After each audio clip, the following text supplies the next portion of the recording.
김혜혁 교수님 나와 계십니다. 교수님 안녕하세요. 예, 오랜만에 안녕하십니까. 뵙습니다. 오랜만에 뵙습니다. 예.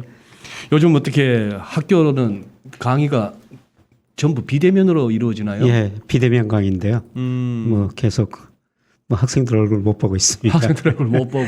예. 오히려 더 일이 많으시죠. 그렇게 되면.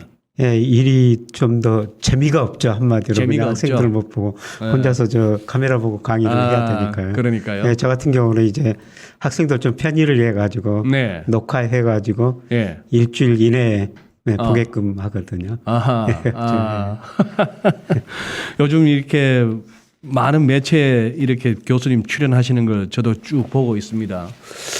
근데 지금 이제 장이 이렇게 되고 나니까 이제 교수님을 꼭 한번 모셔서 지금 그거 하는 것은 이제 항상 이렇게 지표를 가지고 말씀을 해 오셨는데 준비해 오신 자료도 보기 전에 우선 최근 시장 흐름을 보시면서 교수님께서 보고 계신 지금 장세 판단을 먼저 한번 요약해서 한번 들어볼까요? 그러니까 제가 올해 주가를 전망하면서 네. 상반기 상승, 3분기 조정, 4분기 반등 이런 식으로 말씀을 드렸거든요. 지금 4분기가 지금 시작했는데 그래서 4분기로 하면은 꼭 뭐 9월에 10월부터 시작하는 게 아니라 네. 예, 제가 두 달 전인가요? 예, 여기 나와가지고 네네. 10월까지는 좀 조심하십시오. 10월까지는 예, 그러면 좀 싸게 살 기회가 올 것입니다. 그러셨습니다. 이런 말씀을 드렸는데요. 예, 그런데 앞으로 뭐 추세적인 상승은 아니라도 조만간 11월, 12월 가면서 반등할 가능성이 저는 상당히 높다고 보고 있습니다. 예. 그 말씀은 11월, 12월 가서 반등이 나올 수 있다는 얘기는 지금 10월 중에는 더 빠질 수도 있다고 보시는 겁니까? 예, 그렇습니다. 아직은 조금 더 리스크 관리를 해야 될 것 같고요. 네. 그래서 제가 뭐 주가를 전망할 때 네. 뭐 여러 가지 경제 지표를 합니다만 이 그림에 그 선행지수 순환변동치라고 나오는데 제가 통계청을 좀 변형해 가지고 저 나름대로 우리 경기가 어떻게 될 것인가 이걸 보거든요. 제가 네, 이걸 네. 보고 뭐 3분기까지는 올랐기 때문에 주가가 오른다. 그 다음에 4분기, 3분기는 이게 떨어질 것이다. 뭐 이런 전망을 했는데요. 예. 그런데 실제로 그 통계청 선행지수 순환변동치가 6월 고점 치고 7, 8월 떨어졌어요. 예. 그렇죠. 예. 이게 제가 뭐 빨간색으로 전망치를 해봤는데 10월까지 더 떨어지거든요. 그래서 이걸 보고 제가 10월까지는 좀 더 조심하자. 그리고 뭐 11월, 12월 가면서 좀 반등을 해요. 내년 초까지. 선행지수. 그러니까 네, 순환변동. 전반적으로는 지금 저는 이제 고점은 쳤다고 보고 있는데요. 앞으로 1년 정도 보면은 3,300 정도에서. 예. 그런데 예.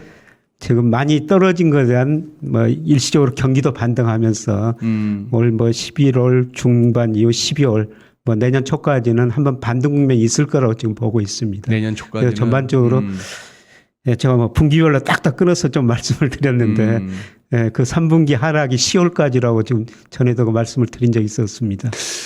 얼추 2,800도 보셨잖아요. 코스피 기준으로. 예. 그런데 우리가 바로 그저께만 하더라도 2,900이 깨질 듯한 장까지 갔다가 그런 상황인데. 그러니까 제가 2,800을 그 말씀드렸던 거는 네.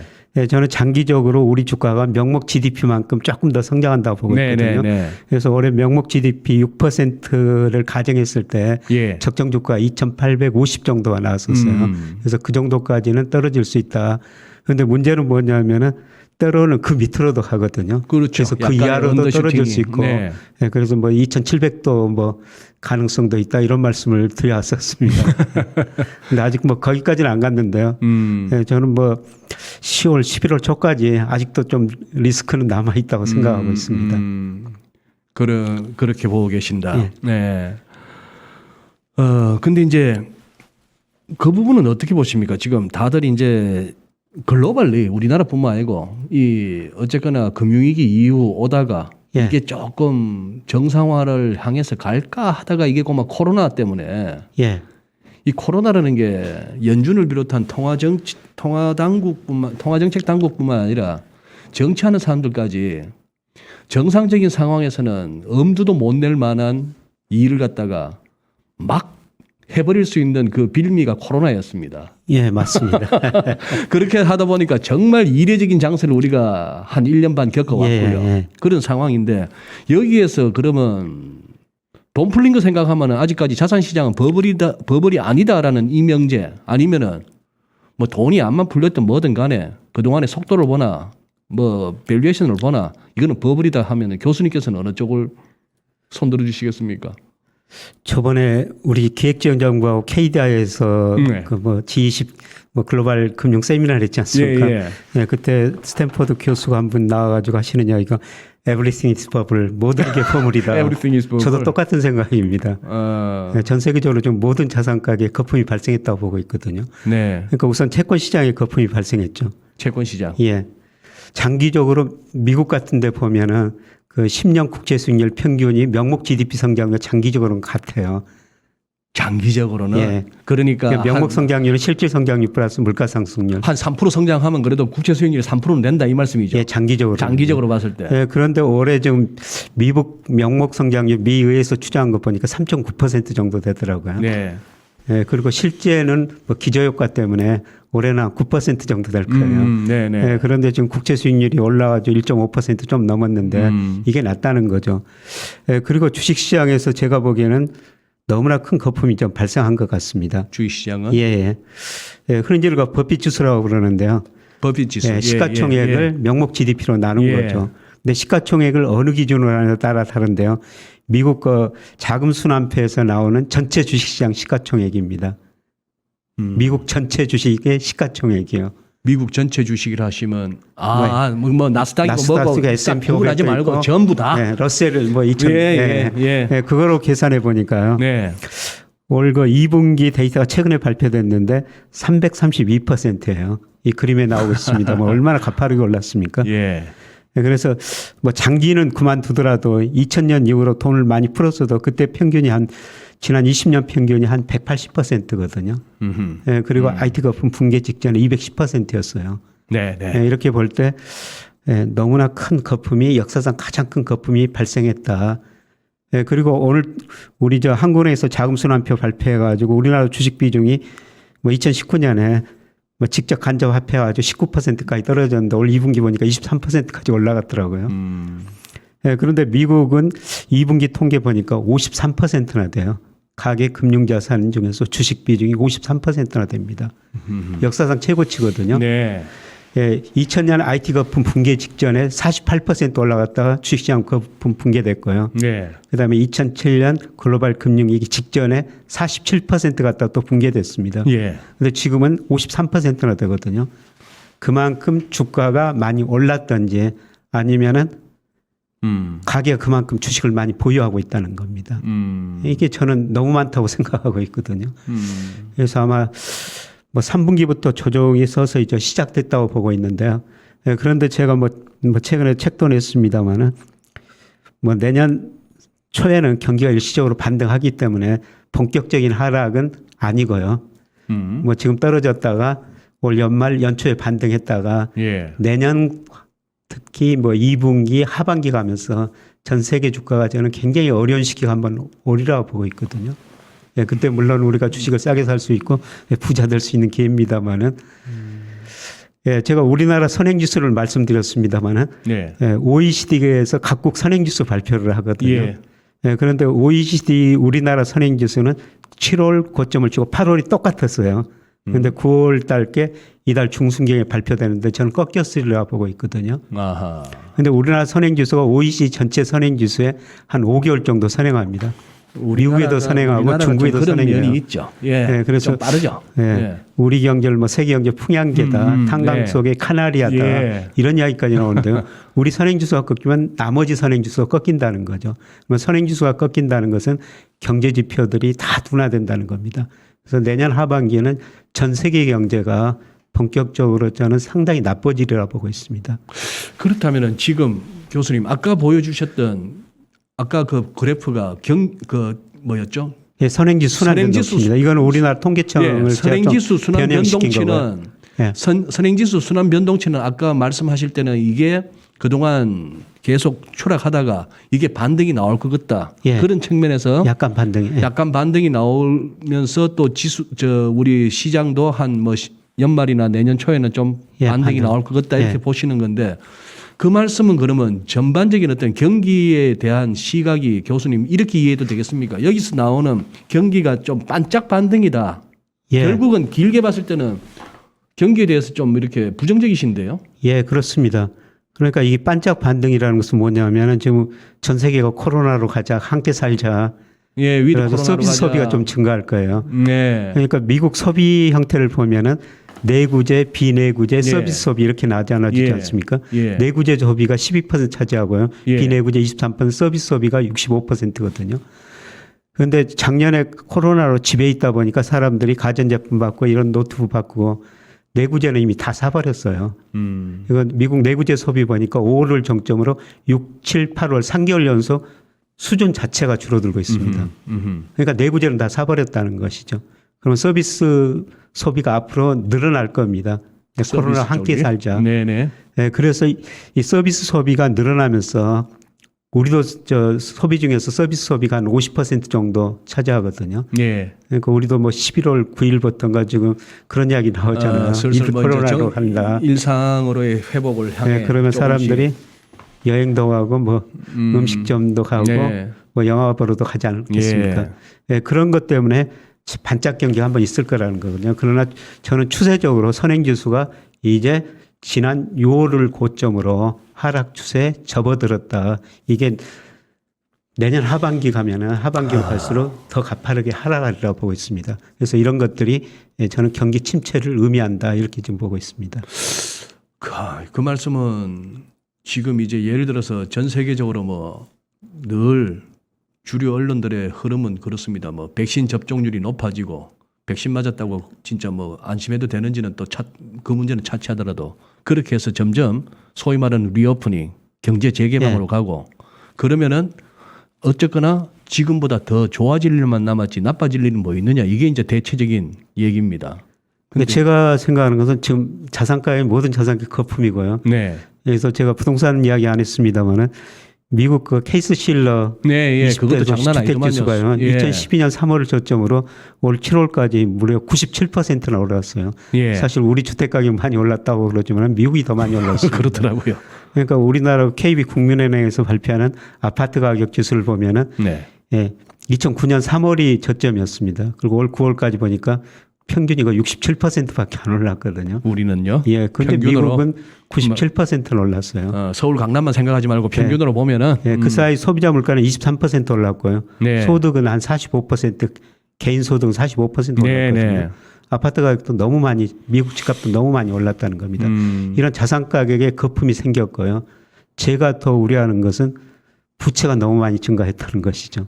그렇죠. 예, 지금 미국 국가부도 중국의 헝다 문제 네. 그 일부라고 생각하거든요. 예.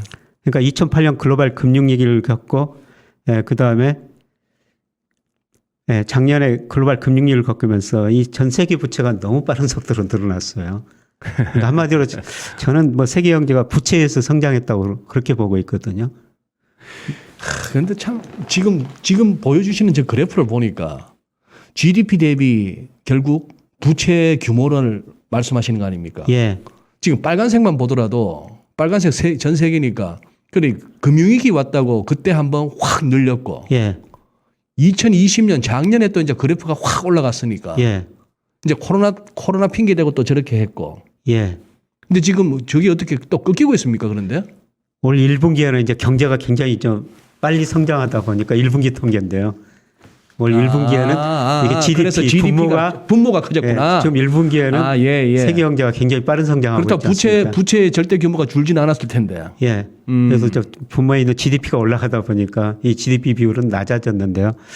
예, GDP 이게 뭐 국제결제은행에서 이게 분기별로 이런 데이터를 발표하는데 2007년에 세계 부채가 146조 달러였었어요.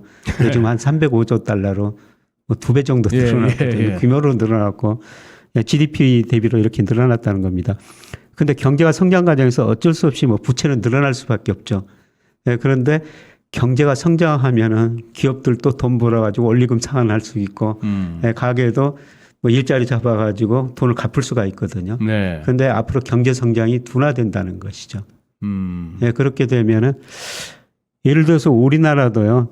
뭐 작년 한국은행 통계 보니까 우리나라 기업 중 35%가 이자 보상 비율이 1 미만이더라고요.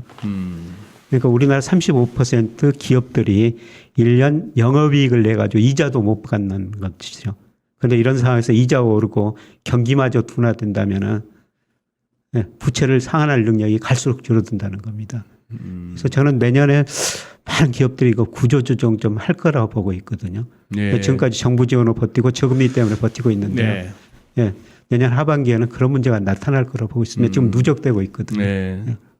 지금 미국 뭐 우리 시황에서 자주 언급되고 있는 것 중에 저 흥다 얘기는 조금 이따 하고 미국이 소위 말하는 국가 부채 그 법으로 정해놓은 그걸 갖다가 이제 어제 나온 뉴스가 일단 12월까지는 한번 뭐 저기 단기적으로 미봉책으로 넘어가고 그때까지 또 협상해보자 하는 겁니다만 근본적인 질문입니다. 그렇다고 해서 이 정치하는 사람들이 국가 부채 그 한도 문제 때문에 예를 들어서 미국이 돌아오는 무슨 뭐 채권 이자 원리금 못 갚고 이른바 디폴트인데 그 상황까지야 몰고 가겠습니까? 그 상황까지는 몰고 안 가겠죠. 그죠? 그런데 저는 저 미국 경제를 보면서 부채가 너무 빨리 서는 속도로 늘어난다. 미국 그 대내 불균형이 너무 심화되고 있다. 이렇게 지금 보고 있거든요. 그 부채 상한은 계속 지금 올려줄 겁니다. 시간의 문제지. 뭐 올려주겠죠. 결국 좀 틱틱 하다가도. 그런데 이 그림 그 오른쪽 그림 보면 미국 연방정부 부채거든요. 뭐 정말 빠른 속도로 늘어났지 않습니까? 96년 뭐 97년에 뭐 GDP 대비 60%였는데요. 최근에 130%까지 올라갔거든요. 그러니까요. 물론 2분기에는 좀 꺾였어요. 아까 말씀드린 것처럼 경제가 성장해 주니까. 그런데 제가 더 우려스러운 것은 미국의 그 대부채예요. 순대외 부채 파란색. 대부채가 너무 빨리 늘어나고 있거든요. 오른쪽에 파란색이 근데 왼쪽에 대외 부채하고 자산하고 퉁치니까 저 순대외 부채가 나오는구나. 그런데 올해 보니까 지금 8월까지 미국 무역 수지가 발표됐는데 무역 수지 적자가 5천억 달러가 넘습니다. 최근 3년 평균보다 한 40% 넘거든요. 그러니까 미 연준이 돈 찍어내 가지고 뭐 일부는 연준이 정부한테 가져가고 정부가 그 돈을 가게한테 주니까 그 돈 가지고 소비를 많이 늘리거든요. 그래서 적자가 많이 늘어나고요. 대순부채가 이렇게 늘어나는 거거든요. 그래서 GDP 대비로도 68% 지금 가파르게 증가하고 있습니다. 저는 이 두 데이터를 보면서 국제 신용 평가 기관들이 가만히 있을까 그게 궁금하거든요. 예를 들어 2011년 8월 달에 S&P가 미국 국가 신용 등급을 한 단계 더 낮췄거든요. 그때 트리플 A에서 근데 그때가 지금보다 뭐 대부채나 연방정부 부채가 훨씬 더 낮았어요. 근데 지금은 훨씬 더 위험한 상황이라는 겁니다. 그래서 무디스가 지금 미국과 신용 등급을 부정적으로 해놨거든요. 뭐 저는 이런 상황 보면서 신용 등급 낮출 가능성이 충분히 있다고 생각하고 있습니다. 그래서 2011년 8월 달에 미국과 신용 등급 하락하면서 특히 우리 주가도 뭐 급락 한번 했지 않습니까? 그랬죠. 그때 그 기억나는 거는요. 제가 아는 부자 한 분이 파생상품 잘하는 분한테 돈을 맡겼는데 그분이 운영을 잘못해가지고 한 달에 500억을 잃은 적도 있습니다. 파생 쪽으로 하다가. 그분이 그 이전까지는 정말 운영을 잘해줬거든요. 매달 손해 본 적이 없었어요. 그런데 그때 한번 잘못 운영해가지고 그 500억을 잃은 거를 본 적이 있었어요. 뭐 그때 한번 이런 경험이 있었기 때문에 뭐 그때 정도는 충격이 아니더라도 저는 뭐 국제 신용 평가 기관 뭐 S&P든 무디스든지 이런 데이터 보면서 미국 국가 신용 등급을 가만 낮추지는 않을 거라 보고 있습니다. 그래서 이런 충격이 저는 한 번 더 남아 있다고 보고 있습니다. 그럴 때마다 또 달러 찍어서 해결하는 게 언제까지 통할까요? 근데 그렇게 되면은 교수님 저는 예를 들어 이렇거든요. 말씀하신 대로 2011년 같은 그런 상황이 한 번 더 생겨서 신용등급 평가기관에서 이번에도 한 번 더 미국 너희들 하는 꼬라지가 보니까 안 되겠다 해서 신용등급을 갖다가 한 단계 낮추든지 등급 전망을 갖다 하향하든지 하면은 시장에 충격은 올 것 같은데 시장의 충격이라는 게 뭐 주식은 미국 주식은 빠지겠고 이러는데 그래도 저는 달러는 강해질 것 같은데요. 그 와중에. 일시적으로는 제 경험상으로는 그렇습니다. 그래서 2011년 8월 달에도 미국 국가 신용 등급이 떨어졌는데 이 달러는 강세 보이거든요. 그게 기축통화죠. 2008년 미국발 금융위기라 해서 미국 뻘짓 해갖고 금융위기가 전대미문의 위기가 터졌는데 그때 또 달러가 길길이 뛰었던 거 아닙니까? 예. 그런데 저는 갈수록 그 이력이 좀 줄어들으라 보고 그 있어요. 위력이 예. 예를 들어서 세계 중앙은행이 뭐 외환보유에서 달러 비중이 2000년에 71%였거든요. 근데 작년 IMF 통계 보니까 60%로 줄어들었더라고요. 많이 줄었네요. 예. 올해는 저는 60% 이하로 지금 최근 통계가 안 나왔으면 예. 떨어졌을 거라 보고 있어요. 예. 예, 그래서 과거처럼 달러가 그렇게 이력은 발휘하지 못할 것이다. 예. 예.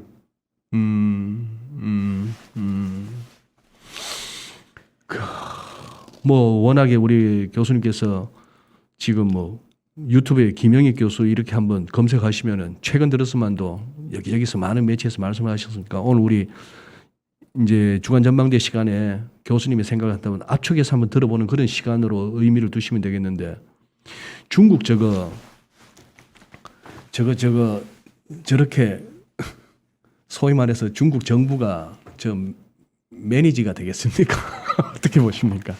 얼마 전에 전국에 저 영국의 더 이코노미스트 경제주간지예요. 예. 재밌는 그림이 하나 실렸습니다. 이코노미스트지야? 예. 예.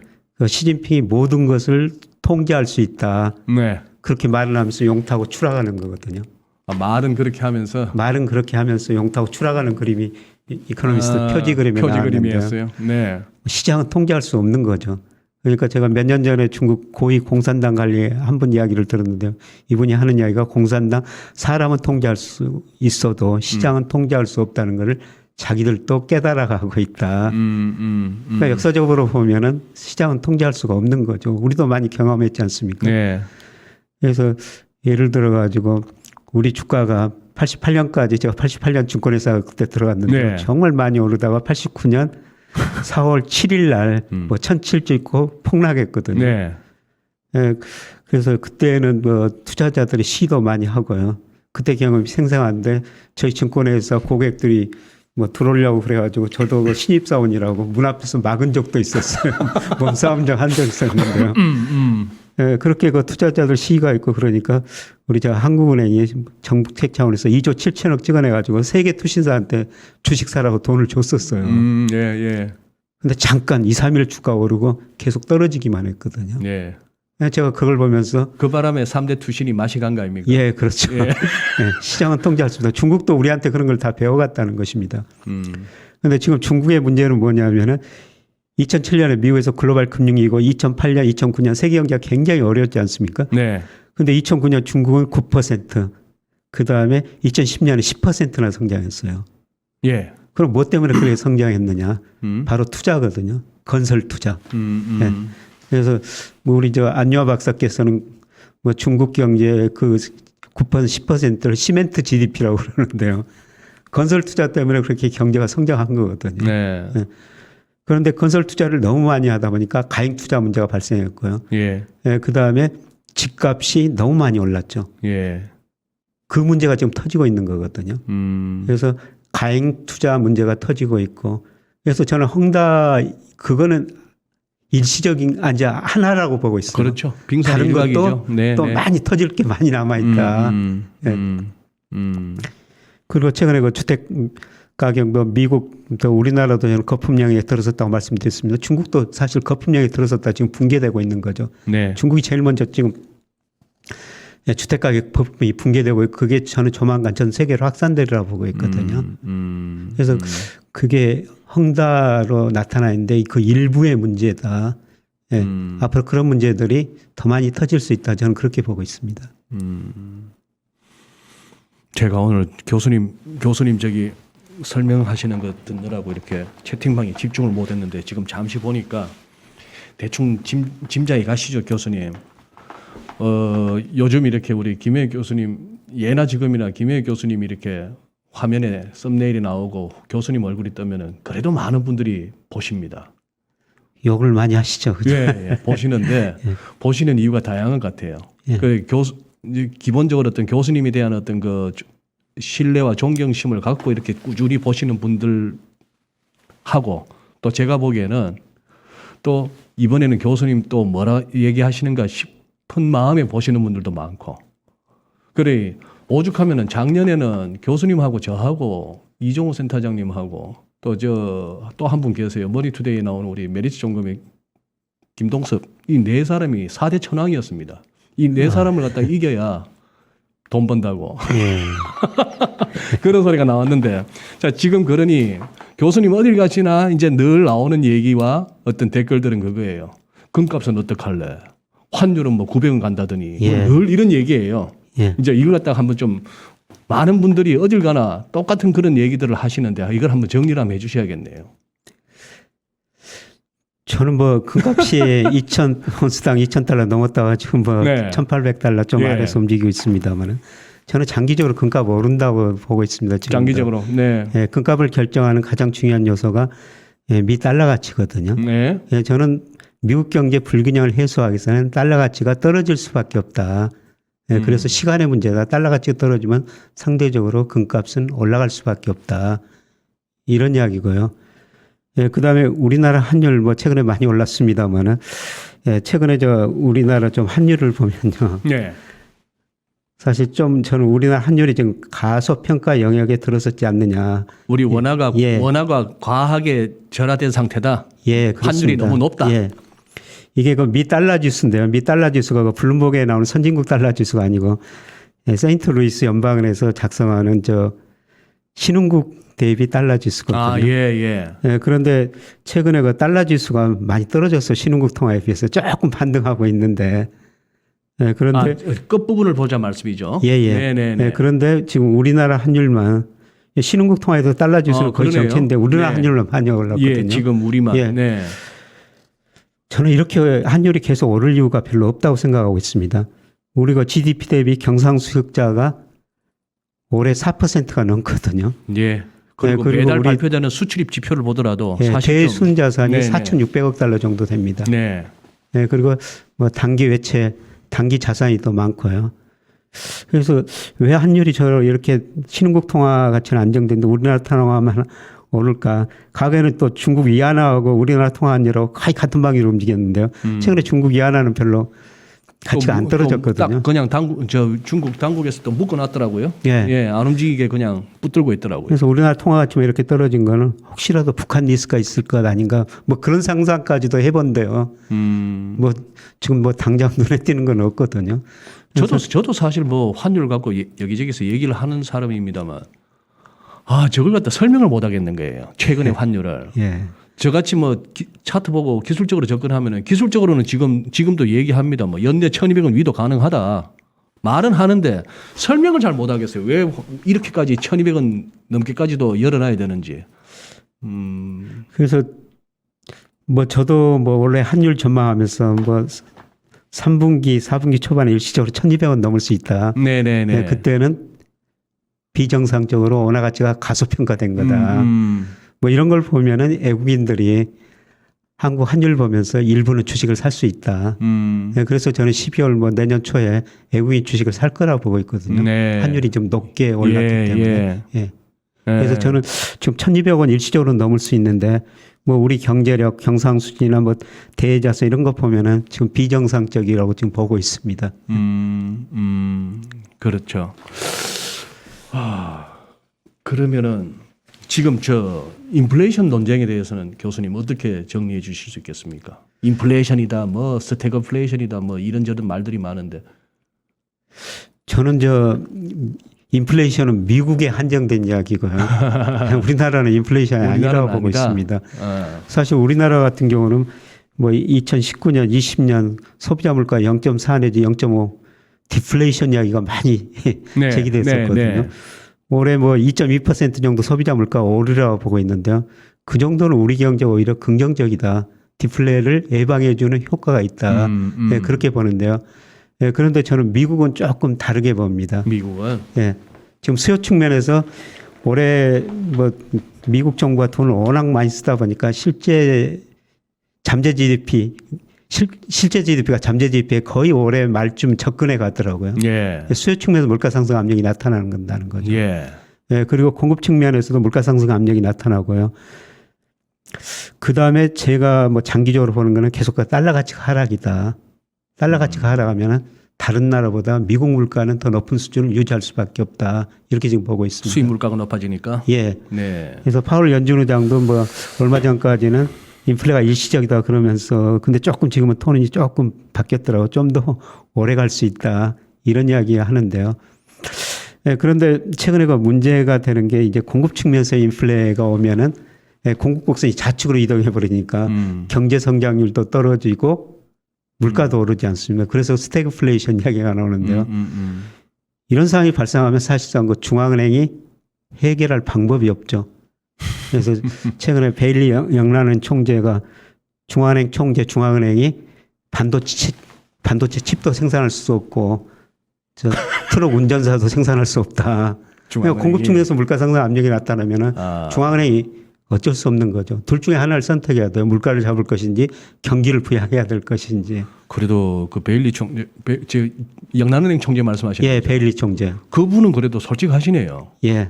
아니 뭐 연준은 오지랖이 얼마나 넓은지 이제 기후 변화하고 인종차별 문제까지도 저거가 하겠다는 거 아닙니까? 예. 그게 뭔 놈의 물가 안정 완전 고용이나 제대로 해주지.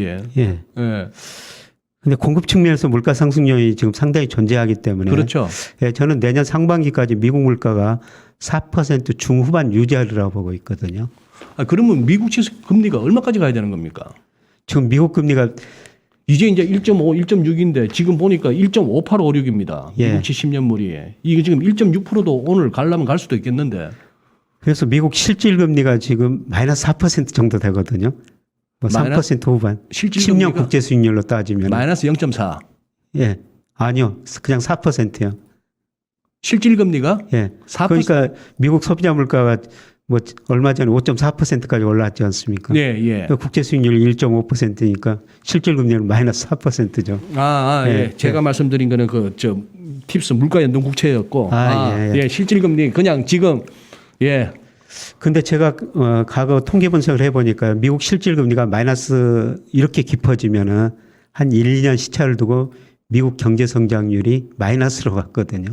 저는 지금 미국 실질 금리가 지금 이렇게 낮다는 것은 앞으로 저 경제 성장률이 많이 떨어질 거라고 보고 있고요. 특히 내년 하반기가 가지고는 미국 경제가 마이너스 성장할 가능성이 높다고 보고 있습니다.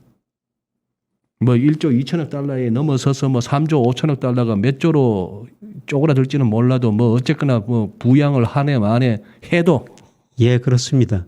근데 그 3조 5천억 달러 그거는 1년에 부양한다는 게 그건 아니고요. 아니고 예, 뭐 5년, 10년 예, 뭐 그 이 정도 정도니까요. 얘기는 예. 그렇게 큰 규모는 아닙니다. 사실 미국 정부가 작년 3월부터 올 3월까지 거의 GDP의 20%를 썼더라고요. 네.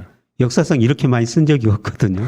1930년대 대공황이요. 예. 예, 그런데 이제 미국 정부 부채가 이렇게 높으니까 예, 그 정도 쓸 수가 없죠. 그래서 정책 효과가 뭐 내년 하반기로 갈수록 많이 좀 사라지리라 보고 있습니다. 그러면 연준은 그러면 어쨌거나 금리는 따박따박 올릴 거로 보시는 건가요? 예, 앞으로? 물가 때문에. 물가 때문에. 예, 많이는 못 올리라고 보고 있습니다. 그래도 적어도 점도표에 찍은 정도는 간다. 예, 그것보다는 조금 더 천천히. 빠른 속도로. 빠른 예. 속도로. 예. 점도표보다도 더 빠른 예. 속도로. 저는 뭐 내년 상반기 말쯤 가면은 미국이 금리 인상 시작하리라고 보고 있거든요. 지금 컨센서스는 내년 말인데 예. 내년 여름쯤에 테이프링 끝내고 연말 가서나 내년 연말 가서나 금리 한번 올리겠는데 교수님 보시기에는 예. 내년 상반기에 예, 그냥 상반기 말쯤 금리 인상 벌써 시작한다. 예, 예, 그렇게 지금 보고 있습니다. 와, 그러면 우리는 다음 주 금통인데 우리는 어떻게 해야 됩니까? 한국은행은. 지금 뭐 금투협에서 조사해 보니까 87%가 금리를 안 올린다, 동결한다. 아, 시장의 전문가들, 시장 전망이더라고요. 시장 예측은 예, 저는 올리리라고 보고 있어요. 그러니까 그러면 이제 1% 가는 겁니까? 기준금리. 지금 0.75지 않습니까? 0.75니까 1% 가는 거죠. 근데 제가 올리리라고 보는 것은요. 저 시장 금리를 대표하는 게 국고채 3년 수익률이거든요. 예. 국고채 3년 수익률이 오르면은 기준금리를 인상했었습니다. 과거 역사적으로 인과관계를 분석해 네, 봤더라도 네. 예, 국고채 3년 수익률이 오르면은 기준금리가 뒤따라 인상했거든요. 예. 이제 국고채 3년 수익률 1.7%라는 것은 지금 기준금리하고 거의 1%포인트 차이 나는데요. 100bp 차이 나네요. 예. 그래서 기준금리를 인상하더라도 이제 시장금리는 미리서 올랐기 때문에 참 한참 안 오르고 오히려 좀 떨어질 수 있다. 이렇게 지금 내다보고 있습니다. 예, 그런데 뭐 한군의 그 금융안정 보고서 이런 거 보면요.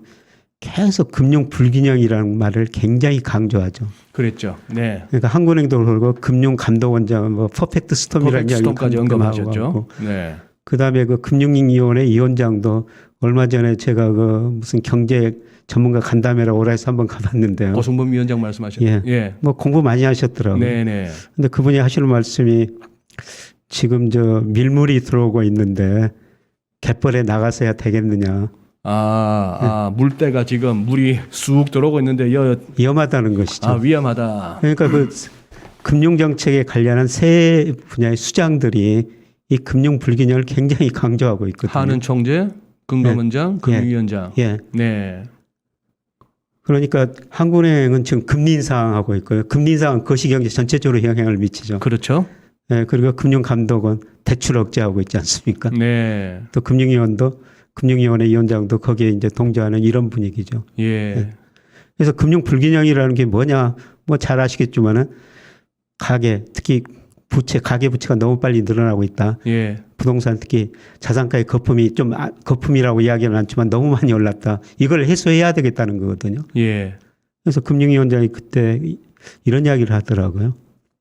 시장의 거품은 두 가지 때문에 발생한다. 네. 한 가지는 시장의 비합리성.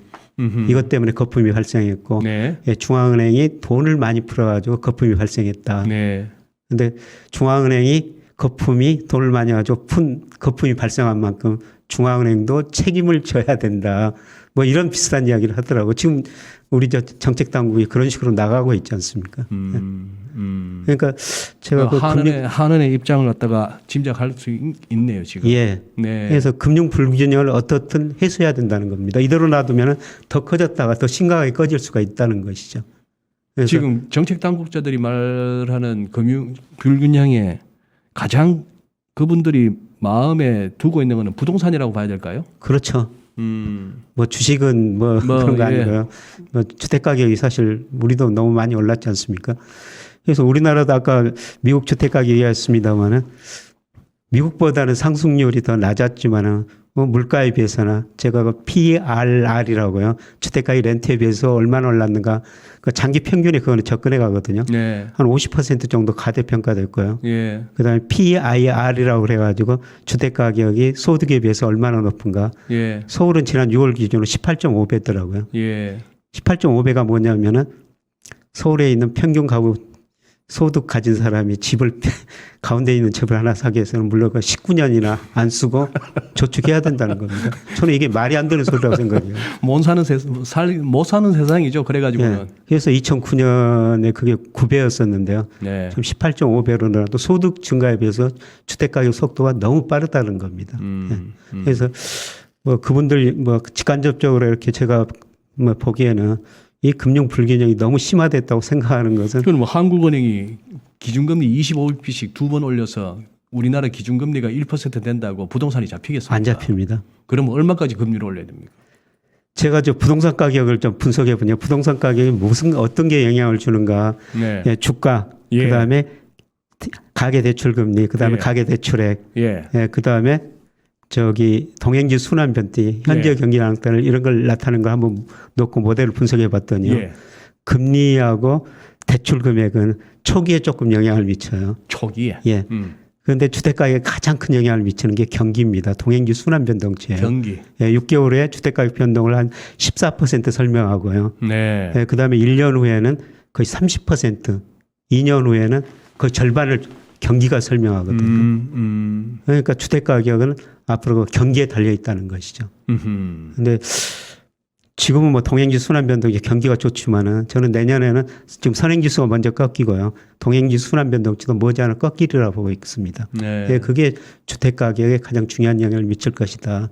거기다가 이제 뭐 대출 억제, 금리 상승 이거는 뭐 금리 1% 가지고는 영향을 안 줄 텐데요.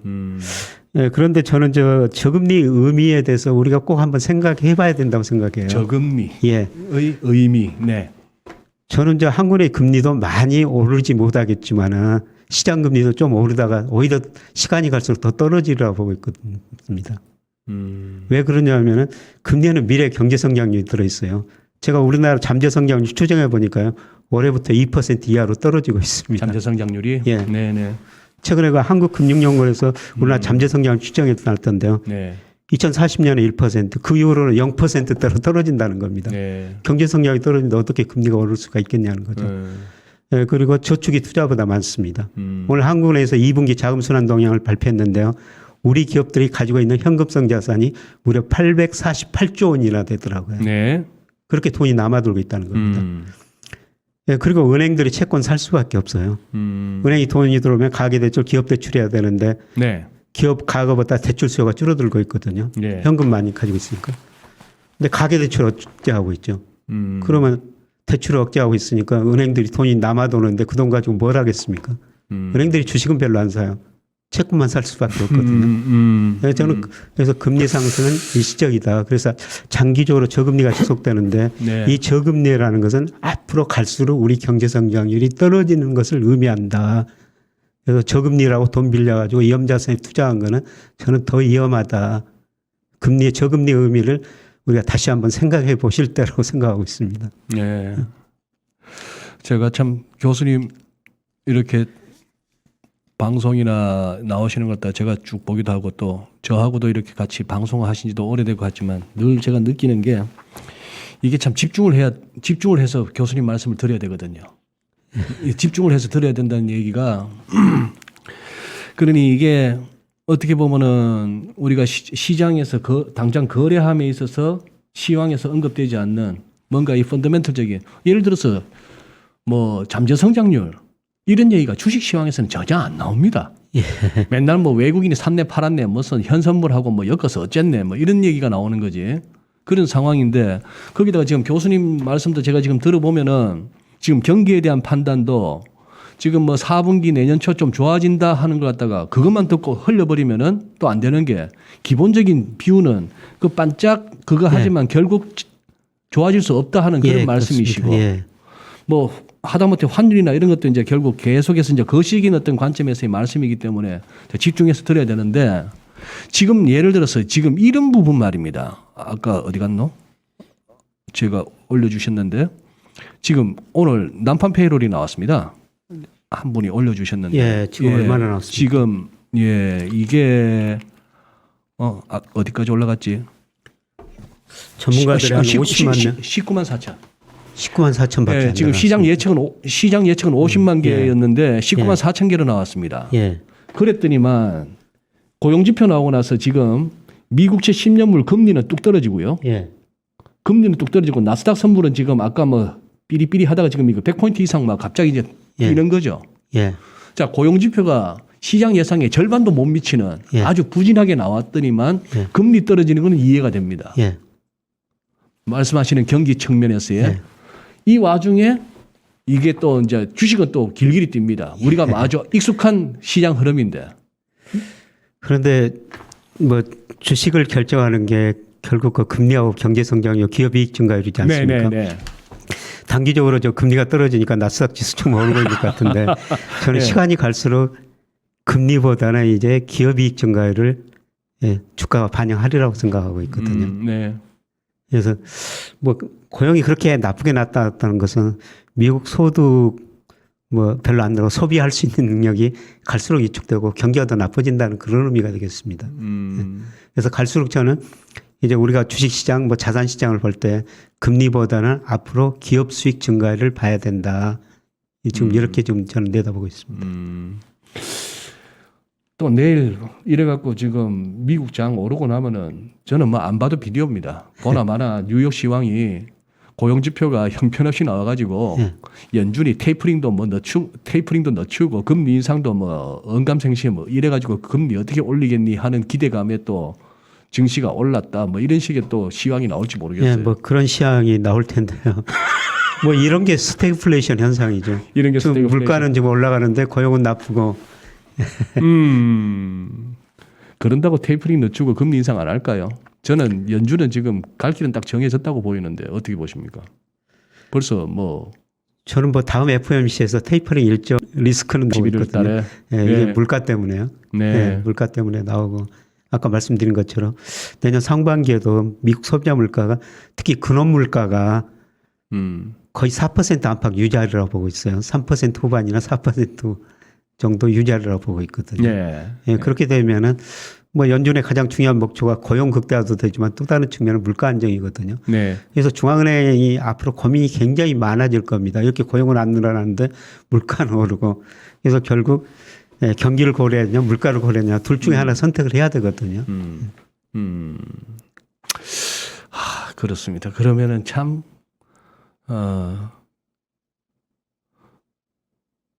아까 신용등급 관련 언급 부탁한다고 말씀하셨는데 아까 교수님 언급하셨고요. 이런 식이라면은 신용평가 기관이 가만히 있지 않을 가능성도 염두에 두신다고 하셨던 저는 뭐 거고. 그걸 좀 생각해 보셔야 된다고 생각합니다.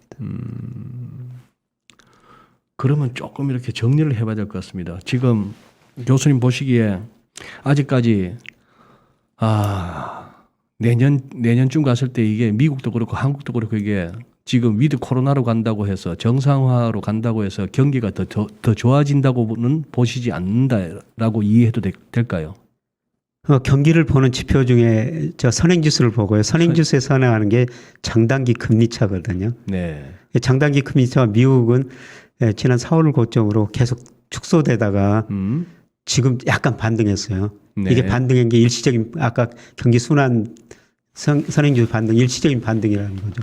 우리나라도 5월을 고점으로 장단기 금리차가 축소되다가 지금 9월에는 약간 반등했거든요. 네. 저는 하락 추세에서 약간 반등이라고 생각하고 있어요. 그러니까 제가 앞으로 경기를 볼 때 가장 중요한 지표가 장단기 금리차고 그다음에 선행지수고요. 그다음에 제가 우리나라 주가를 볼 때 일평균 수출 금액이거든요. 예. 그래서 제가 이걸 보고도 늘 그 주가가 가대평가됐다. 주가가 좀 조정을 보여야 된다. 이런 말씀을 드리는데요. 물론 주가가 상승하고 일평균 수출도 지금 많이 증가하고 있어요. 그런데 이게 한때 그 30% 이상 일평균 수출보다 주가가 앞서갔거든요. 네. 그런데 최근에 수출은 증가하면서 저 주가는 좀 조정을 보이니까 이게 이제 12% 정도 거리가 좁혀졌습니다. 그런데 저는 주가라는 것은 자산 가격이라는 것은 저는 연착륙은 없다고 생각하고 있습니다. 자산 가격이 그래서 우리 연착륙은 없다. 정책 당국의 지금 목표는 자산 가격 연착륙인데요. 이 자산 가격이라는 것은 대표적인 게 주가입니다만 오를 때는 항상 펀더멘털을 가대평가하고 떨어질 때는 이 가소평가하거든요. 네. 그래서 이렇게 급락할 경우도 있다는 겁니다. 저는 자산 가격은 연착륙이 없다고 생각하고 있습니다. 그래서 이게 이제 수출에 비해서 12%로 거리가 좁혀졌고 아마 이달 주가가 더 떨어졌고 이달 또 일평균 수출은 괜찮을 테니까요. 이 거리가 거의 이제 없어질 거로 보고 있습니다. 근데 이게 이제 밑으로 갈 가능성이 있다는 거죠. 주가가 일평균 수출을 가소평가하는 경우가 조만간 나타나리라고 보고 있습니다. 그런 때는 우리가 뭐 일시적으로 가소평가됐기 때문에 주식을 좀 사야 되죠. 그래서 제가 올 뭐 11월 중순 내년 초까지는 주가가 전체적으로는 뭐 상승 추세는 이미 꺾였는데 우리가 그 산을 내려다 보면은 언덕쯤 있지 않습니까? 그런 언덕 같은 게 올 그 뭐 11월. 근데 제가 항상 그러니까 헷갈리는 게 저를 뭐 영어를 많이 하시는 분들이 제가 어떤 때는 장기로 말씀드리고요. 지금 올 11월 중순 내년 초까지는 반등한다. 지금 이렇게 말씀. 그러니까 나쁘게 본 사람이 왜 또 오른다고 이야기하느냐 그렇게 오해할 수 있는데요. 그러니까 항상 제가 말씀드린 건 장기하고 장기 이런 걸 좀 구분해 주셨으면 좋을 것 같습니다. 장기적인 뷰와 단기적인 뷰. 오히려 저는 지금 오늘 교수님 모셔서 얘기를 듣는 가운데에 교수님 아주 안 좋게 보고 계시구나라고 느낀 것이 오히려 지금 내년 가서 장단기 금리 역전까지 염두에 두고 계시군요. 예, 그렇습니다. 그건 진짜 경기가 안 좋다는 건데. 저는 내년 상반기에 장단기 금리 차가 미국 먼저 역전되리라고. 미국 먼저 역전된다. 예. 야, 그렇다. 참 알겠습니다. 교수님, 오늘 혹시 조금 이렇게 해주시려고 준비하셨다가 제가 못 끄집어낸 얘기 있으시면 그것만 한번 해주시고 마무리하시죠. 그러니까 제가 좀 늘 어두운 말씀을 드려서 좀 죄송하기는 합니다만 저는 그 기회라고 생각하거든요. 그러니까 제 주변에 제가 증권회사 다니면서 부자들 많이 만났고 지금은 이제 부자들 한 번도 안 만나고 딱 한 번만 만나요. 네. 근데 왜요? 나머지 분들은 다 그동안에 또 부자에서 또 평범 그동안 만난 증권회사 담임 부자는 건 서펜하우의 돈 개념 부자였어요. 돈은 바닷물 같아 마실수록 목이 탄다. 아, 예, 그런데 지금 한 분 만나는 부자는 정말 그 훌륭한 착한 부자거든요. 네. 어떻게 하면 세금 많이 내고 어떻게 하면 나눴을까. 늘 이런 걸 연구하시는 분이에요. 네, 네. 근데 이런 분이 늘 그 시대에 당하지 말자. 시대에 당하지 말자. 예. 거시경제 흐름을 알아야 된다는 겁니다. 음, 그래서 이분이 위기가 올 때마다 부가 한 단계씩 굉장히 위기가 예, 올 때마다. 예, 한 단계씩 올라갔죠. 음. 근데 이분이 요새도 저를 자주 찾는데요. 느낌이라는 겁니다. 저는 그분의 통찰력이라고 생각하고 있거든요. 네.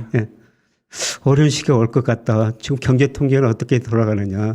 어려운 시기가 올 것 예, 같은데. 저를 과거보다 더 자주 부르세요. 네. 예, 그리고 전화도 요새 조금 하는 속도가 통찰력이자 예, 많아졌습니다. 흔히 하는 말로 그분의 촉이 지금 예. 네. 알겠습니다. 지금 뭐 교수님께서 완곡하게 이런저런 이제 힌트를 많이 주셨습니다. 지금 이렇게 좀 글쎄요. 알겠습니다. 저도 교수님하고 집중하느라고 지금 채팅방을 못 봤는데 다시 보게 하면서 주로 어떤 내용들을 어떤 말씀들을 하셨는지 알겠습니다. 그래요. 때가 있습니다. 뭐 제가 가끔씩 저 일부 진행하면서 톰의 시대, 제리의 시대 뭐 이런 얘기를 할 때가 있는데 조금 우리 김영희 교수님의 말씀을 이렇게 두 번, 세 번, 한 번 좀 새겨 듣고 진짜 하시고자 하는 말씀이 뭔가를 갖다 좀 이렇게 좀 이렇게 알아내야 되는 그런 시기가 아닌가 싶기도 하고 교수님 저는 지금 저 개인 우리 시청자분들은 어떠신지 모르겠는데 저는 지금 많은 게 좀 다가왔습니다. 교수님 말씀하시는 것 중에. 그리고 안 풀리는 숙제는 여전히 안 풀리는데 그거는 뭐 이 시장이란 곳이 무슨 뭐 수학 문제 풀듯이 딱딱딱 이렇게 풀리는 곳이 아니고 공식이 없는 거고 또 해가 잘 안 구해지는 것이다 보니까 그럴 수밖에 없습니다만. 그래서 역사에 변하지 않는 상수 하나는 늘 변한다는 거죠. 그러니까 제가 이렇게 선행지수 예측을 하는데요. 제가 선행지수 예측치를 이렇게 보여드리는 것은 예. 모든 경제 변수 제가 웬만한 경제 변수는 다 모델로 예측을 하거든요. 예. 근데 예측 오차가 제일 적은 게 선행지수하고요. 소비자 물가예요. 소비자 물가. 예, 이거는 예측 오차가 제일 적거든요. 예. 근데 제가 9월 달에 예측을 이렇게 해놨는데 제 예측하고 다른 수치가 나올 수가 있거든요. 그러면 또 모델에다 넣어가지고 또 새로운 예측을 합니다. 근데 그 방향은 지금 거의 좀 변하지 방향은 변하지 않는다. 예, 않더라고요. 이 수치만 조금 올라가고 떨어지고 그러더니 예, 좀 방향은 변하지 않습니다. 그래서 이건 역시 그 제 모델이고요. 그러니까 뭐 저는 뭐 짐 노저스가 그랬지 않습니까? 자기 말도 듣지 말고 누구 말도 듣지 마라. 자기가 잘 아는 것에만 투자하라. 그러니까 제가 이런 말씀을 드리면서도 제 말 듣지도 말라. 투자자들이 제일 잘 아시는 분야에 투자하시라. 네. 저는 뭐 늘 짐 노저스한테 그런 말을 들었었습니다만 네. 그게 진실이라고 생각해요. 예. 예, 정말 자기가 잘 아는 분야에만 투자하는 거고요. 예. 예, 저는 종목 투자 조금밖에 안 합니다. 예, 저는 거시경제 흐름을 이런 식으로 보기 때문에 ETF를 투자하거든요. 그래서 물론 제가 우리나라 우량 주식도 좀 가지고 있어요. 네네. 근데 저는 이런 모델을 가지고 9월, 10월에 주가가 떨어질 것 같으니까 예. 리스크 관리를 해야 되지 않습니까? 예. 예, 그래서 인버스 ETF 돈 벌기 위해서 산 게 아니라요. 예. 인버스로 사가지고 리스크 관리를 하자는 것이죠. 예. 예, 그런데 제가 꼭 말씀드리고 싶은 거는 지금은 예, 저는 그 투자라는 건 늘 말씀드립니다만은 예, 수익률하고 리스크의 조화라고 생각하고 네. 있거든요. 예. 주가 저평가됐을 때는 수익률을 더 강조해야 되죠. 근데 제가 생각할 때는 모든 자산가에 지금 거품력에 들어섰으니까 지금 수익률도 좋지만 수익률 목표치는 좀 낮추고 리스크 관리를 조금 더 비중을 둘 때다. 그런 말씀을 지금 드리고 싶은 겁니다. 알겠습니다. 오히려 이 지금 함께하고 계신 분들 가운데 익반꿀, 진반꿀 신봉자 분들은 이 마지막 멘트에서 희망을 찾으셨는지 모르겠습니다. 교수님 아시죠? 김영희 반대로 하면 꿀 떨어지고 이진우 반대로 하면 꿀 떨어진다고 익반꿀, 진반꿀 있다고.